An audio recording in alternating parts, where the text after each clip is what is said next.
Well, from Sunset Park to Bay Ridge now, and from the sport of one ancient culture to that of another. Native Americans invented lacrosse at least a millennium ago, yet today it's alive and well in Brooklyn, specifically the Poly Prep Athletic Field in Bay Ridge, where the Brooklyn Crescents practice and play. Before we introduce one of the Crescents' leading supporters and a former player, let's find out more about the team. Well, nearly 10 years ago, we're going to watch this video. We are in Brooklyn right now at Pier 5 Fields here on the water. One of the best fields I've ever seen. What we really want to focus on, guys, fundamentals. How you want to throw, what your footwork should be like, time and room shooting, shooting on the run. Very basic things that hopefully you guys leave here with and you go, you know what? I didn't know that before. And I'm going to continue to do that to get a little better and better at this one specific thing. So the goal of this program, the goal of our clothing company, our mission is to go out here and continue to grow the game in non-traditional areas. You know, it makes sense. John is going after the non-traditional market and trying to bring different worlds together, and that's what we're doing. So it just made perfect sense. So I reached out to John and sent an email and said, you know what, this is what we're about. You know, within a couple hours he sent me an email back and said, how do we work together? Nice and loud, we're gonna go hard work on 3. 1, 2, 3. Hard work! All right. Is it good enough just to be good at the sport if you want to go to college? What else do you have to do? What was that? School, right? We had our first tournament as the Brooklyn Crescents at Poly Prep this year, where it was a subway showdown, and everybody that played could have gotten to that field via subway. Since we started in 2006, of the 600 youth players that we've got in the 5 boroughs, we've got 300 of those just from social networking and word of mouth. And because of the vibe of the Crescents, we strongly believe in the tenets of the Positive Coaching Alliance and that we want these kids to play, you know, to develop character. If you work on your stick skills, you are going to be a good player, all right? If you work on making this thing very comfortable for you, you will go very far in this sport. And I can tell you right now, this thing right here, this lacrosse stick, has given me a lot in life. We really wanted to make this a big event because this allows us to, you know, get out here in front of kids on this turf field and have this hip hop festival right across the street. Everyone gets a free ticket. The Hip Hop Festival is a very special piece to us in that one of our co-founders actually runs that festival. And it's really sort of close to us and close to our hearts. You know, hopefully this will be a day that they remember and it'll continue to make them want to come back and play the sport more and more. Our big statement that we have is, once a Crescent, always a Crescent. Very cool. Hard work on 3. Starting them young. It's hard work. Well, nearly 10 years ago, 6 people came together to bring the game of lacrosse to Brooklyn and to do it in a way that reflects the diversity of our borough. Their commitment to making lacrosse accessible to boys and girls in pre-K through 12th grade has resulted in Crescent's alumni going on to play for programs at top high schools, prep schools, and colleges. Here to tell us more about the Brooklyn Crescents Lacrosse League and their program is one of the 6 founders, music producer and entrepreneur, frequent friend of BRIC TV, Mr. Wes Jackson. What's up? What's up? How you doing? Welcome back. And he's here along with former Crescents player Eoin Collins. Eoin Collins. Nice to have you both here. Welcome, Eoin. So, next thing we're going to see Beyonce and Jay sitting front row at Crescents games. You were blending hip hop and lacrosse. I would love that from your mouth to God's ears, as they say. From your lips to God's ears. From your lips to God's ears. Thank you, Zach. But yeah, I mean, we sort of did combine what I'm normally here for, talking about the festival and music. But that wasn't an accident. No, it's not. It's the same mission. This is sort of what I do on the weekends. And when I'm not doing the festival is continue to work with the youth and expose them to this game that traditionally is played in, honestly, more affluent white neighborhoods, prep suburbia schools, too, right? Yeah. But when I grew up in the South Bronx, but I went to boarding school in Lawrenceville, New Jersey, and got exposed to it there as a football player and a basketball player.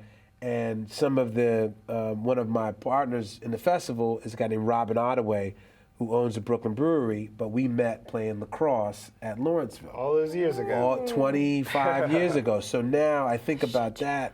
This is the relationships you build that help you, sort of as an adult. So we just want to open up to kids to those type of experiences. Very cool. I think it worked for this guy. Yep, it did. I began playing with the Crescents a long time ago, and because of lacrosse, I was able to go on to play at elite boarding school before playing in college, and coming back to Brooklyn after that. Now to coach, kind of full circle. Owen is our very first. He's modest. Owen played Division I lacrosse.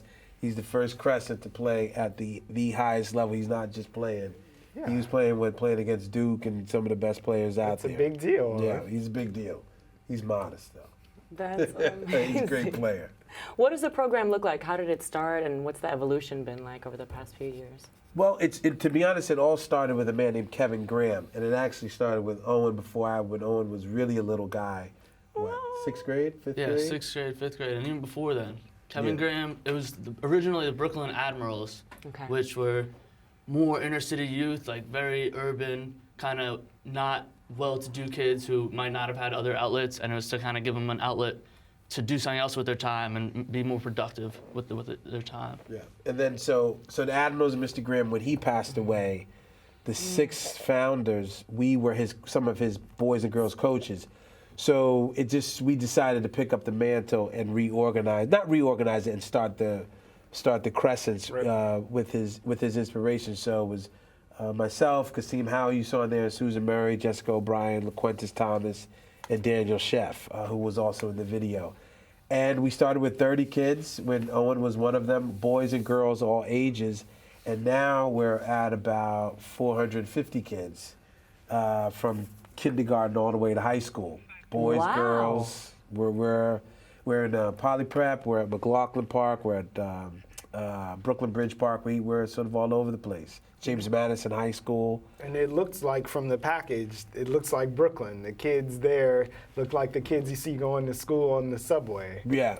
And I think, maybe sort of Owen can attest to that we go and play these tournaments in Connecticut and New Jersey or New Rochelle, and we're coming there looking like Brooklyn. Not all black, not all white. Right. We got Mexican kids in there. We got Chinese kids in there. Yeah. And you have these suburban kids who are like, oh, this is just some ragtag, bad news bears situation. But you don't realize we got hockey players, basketball players, soccer players, football players, and just really those raw athletes. And we have taught them, this beautiful game. Yeah. And we go in there and clean their clock. And it takes them, it's about halfway through, and they're like, oh, wait a minute. These kids could play. And I think, Owen could sort of, you surprise them coming from Brooklyn or even, maybe your ethnicity. And I think it's using that stereotype is a great advantage because we are fully, multicultural. It's a beautiful thing.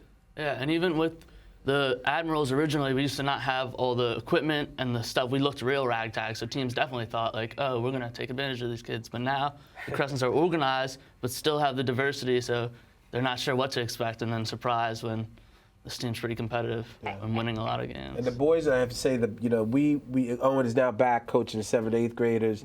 I'm the boys program director and coach a couple teams. But the girls side, because it's more difficult to get girls playing athletics, they don't gravitate towards like boys.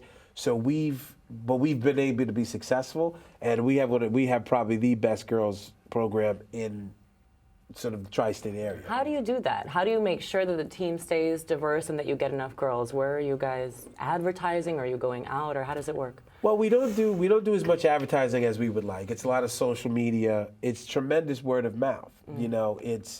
I remember when I met Owen playing wall ball up on Green Avenue in Washington, and his mom walks by. That time I had like dreads, and she goes, Owen, there's a black guy playing lacrosse in the park.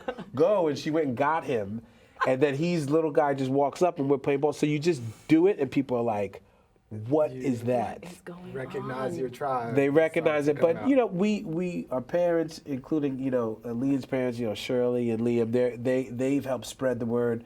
Parent tells a parent you have a good experience, it sort of catches fire. So then how do you steal kids from, and they can do other sports, but like how do you channel them from they want to play soccer everyone pushes them to basketball, soccer, football, basketball, soccer, football. How do you siphon some kids off to get Because in it's that really lane? what we know, right? Yeah. I mean, growing up, I never saw lacrosse, so. Yeah. Right.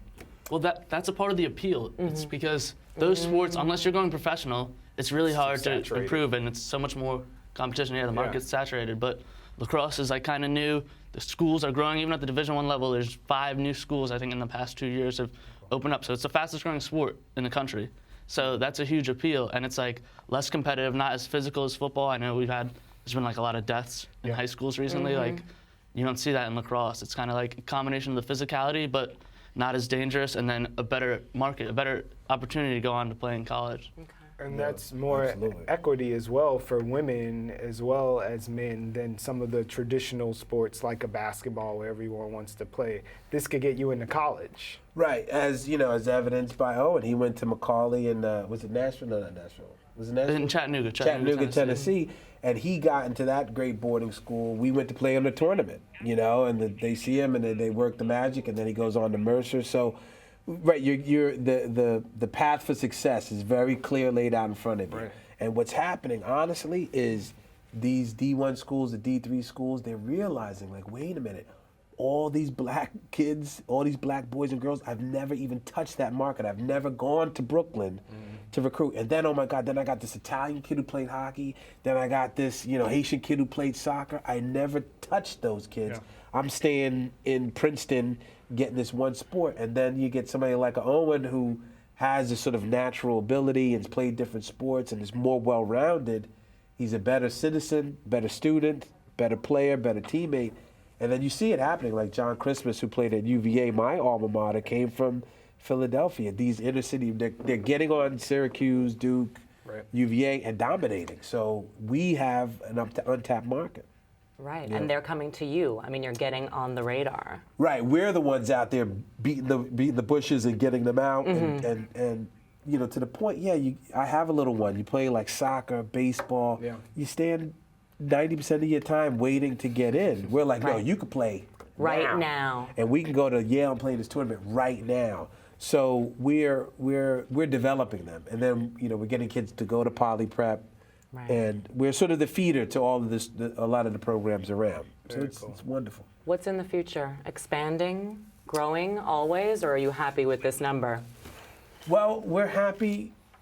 It's a lot, right? Because remember, when Owen said it was 30 kids, so it's that growing pains. We're really like full blown. We're actually hiring our very first full-time position. We're hiring a full-time executive director, which is a big deal to have like an actual jobby job with like, healthcare and all this other stuff.